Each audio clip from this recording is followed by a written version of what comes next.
Hello बच्चों, आज हम चित्र वर्णन में करेंगे। आपको पता ही होगा कि चित्र वर्णन क्या है, कि किसी भी चित्र को देखकर उसमें छिपे हुए विचारों को अपने शब्दों में लिखना ही चित्र वर्णन है। कैसे? देखिए, अब देखिए, इस चित्र को देखिए। इस चित्र में क्या हो रहा है? इस चित्र में कुछ लोग पेड़ों को काट रहे हैं। ठीक है। अब चित्र वर्णन में देखो, हमें क्या लिखना है, हमें क्या क्या दिखाई दे रहा है। सबसे पहले देखिए कि ये दृश्य क्या है, कहाँ है, स्थान कौन सा है। इस चित्र में जंगल का दृश्य दिखाया गया है कि ये एक जंगल का दृश्य है। ठीक है। अब इसमें क्या दिखाई दे रहा है आपको? वहाँ कौन है? वहाँ बहुत से व्यक्ति दिखाई दे रहे हैं और वे क्या कर रहे हैं? वे पेड़ काट रहे हैं और एक व्यक्ति उन्हें समझा रहा है कुछ। मान लो वो पेड़ों को काटने से उन्हें रोक रहा है। ठीक है। तो इससे हमें क्या संदेश मिलता है कि हमें पेड़ों को नहीं काटना चाहिए और अधिक से अधिक पेड़ लगाने चाहिए। यानी कि हमें चित्र वर्णन करते हुए किन किन बातों का ध्यान रखना है? सबसे पहले ध्यानपूर्वक चित्र को देखना है। ठीक है। उसके बाद आपने वहाँ कौन कौन है, कि ये चित्र कहाँ का है, स्थान कौन सा है और वहाँ कौन कौन है। बहुत से लोग हैं, पेड़ हैं। ठीक है। और वहाँ क्या हो रहा है? लोग पेड़ काट रहे हैं। ठीक है।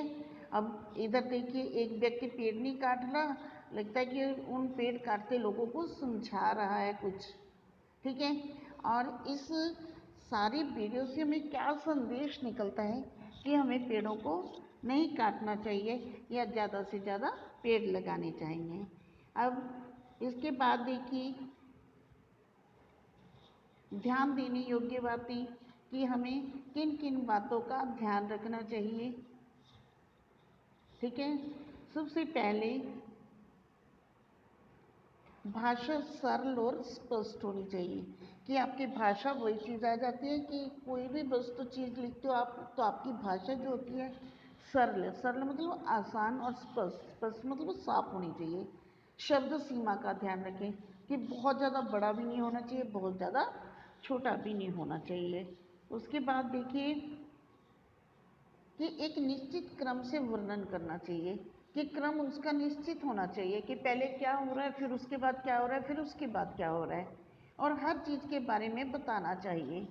ठीक है। व्यर्थ व्यर्थ की बातें नहीं लिखनी चाहिए,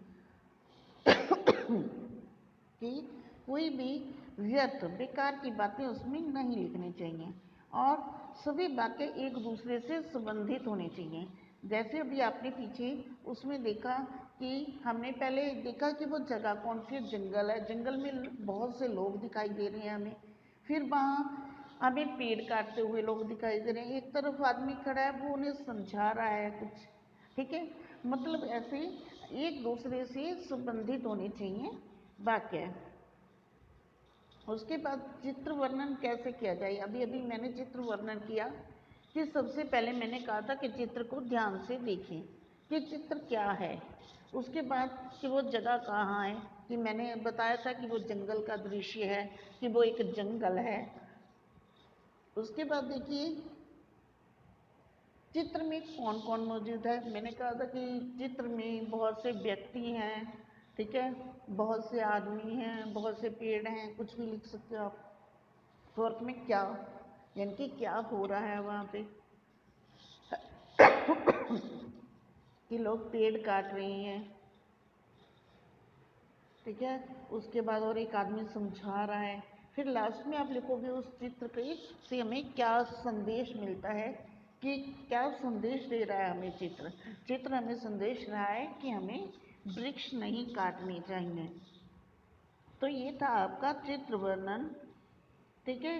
अभी आपने इसको दोबारा देखिए चित्र को, देखिए मैंने वही किया कि सबसे पहले यह चित्र, इस चित्र में जंगल का दृश्य दिखाया गया है कि ये एक जंगल का दृश्य है। देखिए ठीक है, उस बहुत से पेड़ लगे होते हैं, पेड़ बहुत सारे कहाँ होते हैं, जंगलों में। और दूसरा फिर वहाँ बहुत से व्यक्ति हैं, देखो इस पिक्चर में बहुत सारे व्यक्ति दिखा रखे हैं। और फिर वो क्या कर रहे हैं, पेड़ काट रहे हैं बहुत सारे व्यक्ति। लेकिन ये व्यक्ति पेड़ नहीं काट रहा, ऐसे लग रहा है कि वो कुछ समझा रहा है उनको। तो एक व्यक्ति उन्हें पेड़ों के महत्व के बारे में समझा रहा है। फिर उसके बाद लास्ट में आपने संदेश लिखना है कि पेड़ों को काटने से ही बहुत से नुकसान होंगे, और संदेश क्या मिलता है कि हमें पेड़ों को नहीं काटना चाहिए और अधिक से अधिक पेड़ लगाने चाहिए। तो इस वीडियो में आज आपने चित्र वर्णन किया, तो उम्मीद करती हूँ कि आपको ये समझ आ गया होगा। और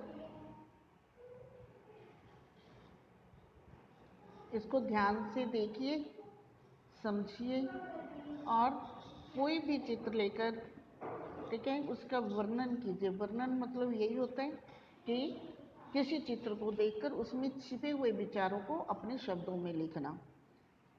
ओके, समझ आ गया होगा आपको।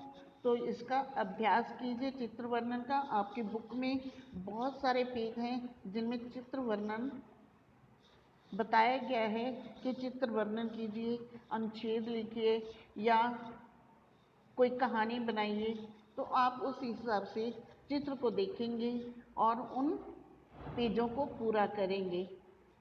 ओके, धन्यवाद।